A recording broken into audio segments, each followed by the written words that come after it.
and I actually like basketball better. Really? But I was just better at baseball. It really bummed me out. It really bummed me out because I really want to be a hooper, but just skills were just better at baseball. Makes sense. So I ended up going to college at the University of New Orleans, which is one of the reasons we actually got married in New Orleans. It's my favorite city in the world. Wow. There's no place in America like New Orleans. That's too fair. And so had a phenomenal time at the University of New Orleans, played baseball, graduated. And I had this vision of getting drafted, going to play in the major leagues, and it didn't happen. And so I had to figure out what I was going to do next. And so came back, started filling out job applications, looking for jobs, and a family friend actually DMs me on Facebook. It was like, hey, Jared, you don't know me, but I actually know your mom. And she let me know that you recently graduated. Congratulations. I'm like, oh, thank you so much. He's like, now that you're an adult, you should come learn how money works. Had no idea. He invited me out to a Saturday morning BOM. I drive 50 minutes on a Saturday morning away from my house to a PHP office. Wow. Go to a BOM. I'm like, okay, this is different. I don't know. I didn't get coded that day. 2 weeks later, I was a closeout baby. July 30th got coded. And 2 weeks later, I was in Las Vegas at a big event. No license. I'm at like 9% in licensing. I'm not trying. I'm not focused. Speed implementation. But leading big event, everything changed. Got licensed, started to help a lot of people. Started to make income, started to build up my skills, my knowledge. Ended up becoming a marketing director, ended up running my own office. And then shakeup happened, text Chris Hart, hey, I want to come to SOS. And April 2022, I come to SOS. And January 2023, I moved here in Maryland. And moving here has completely changed my life. Obviously, I found my wife by moving here to Maryland. Maryland is for lovers. Say you're welcome.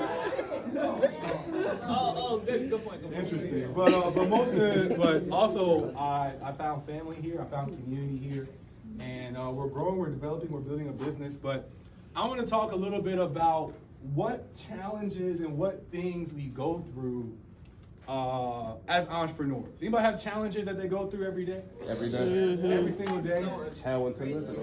Had one 10 minutes ago? Yeah. It's crazy. And so, I want to know, who's reading the book of the month this month? Anybody reading it? I read it. Completed. Wow! Interesting. I remember reading this book April of 2019. Actually, no, March of 2019. Give you we're gonna take a back to the past, back to the future, right? I'm an associate in my MD's base shop. Wow. And 3 different ladies that were all direct to my MD beat me to FA. Wow. And I've been here for like 7 months. They've been here for like 3 months. Good. I'm an associate there in FA. Wow. And my MD's congratulating them. They're talking trash. They're saying they're the Georgia Peaches. Georgia Peaches. This is very familiar. And it truly upset me. It really pissed me off. Facts. And I realized I had to make a change in myself if I was going to have a change in my business. And 60 days later, I was a director. I was the first director in the South that wasn't my marketing director. But the biggest thing that happened was I read this book. I read this book, and it changed my perspective on myself. It changed my perspective on leadership, and it changed my perspective on vision. And so I want to give you guys 3 things that, even as I read, because this is a book, I have like 7 or 8 books I reread every year. This is one of them. And I want to give you guys one of my biggest takeaways from this book. First and foremost, I think the biggest part is that you're the driver of your own bus. That's true. I think many times we go through life and we're like, all these other obstacles, all these outside things are affecting me, and we're forgetting that we control ourselves. Wow, that's good. In the book, it talks about how no one else is driving your life, only you. It's the only person. No one else is in the driver's seat for your life, Nobody. only you. It talks about every decision, every habit, every conversation of distraction. It all comes down to the person that you see in the mirror every day.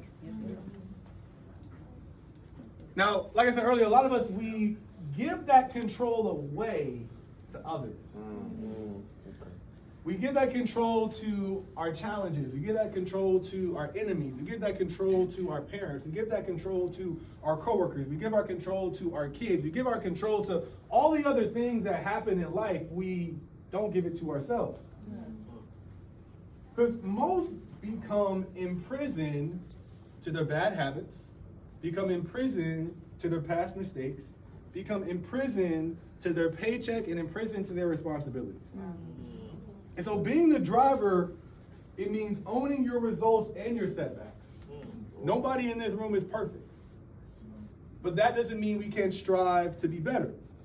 Because the moment you accept that the steering wheel's in your hands, not anybody else's, you regain your power. We can't sit passively by while others take control of our life. We have to do it ourselves. And so it started to ask some questions. Where do you want to go? Because everybody in this room, you're all here for a reason. You got to ask yourself, where is that going to take you? Yeah. Because I talk to my base shop a lot about this. I always say clarity equals speed. And if you're moving slow, it's probably because you're unclear on where you want to go. That's true. And so you got to realize, okay, this is almost the end of 2025. If you're an entrepreneur, a true entrepreneur, a wise entrepreneur, you're already planning for 2026. You got to be asking yourself, where are you going in 2026? And how clear are you on that goal? Because if you're unclear, you're not going to move fast. You're going to move very, very slow. Right?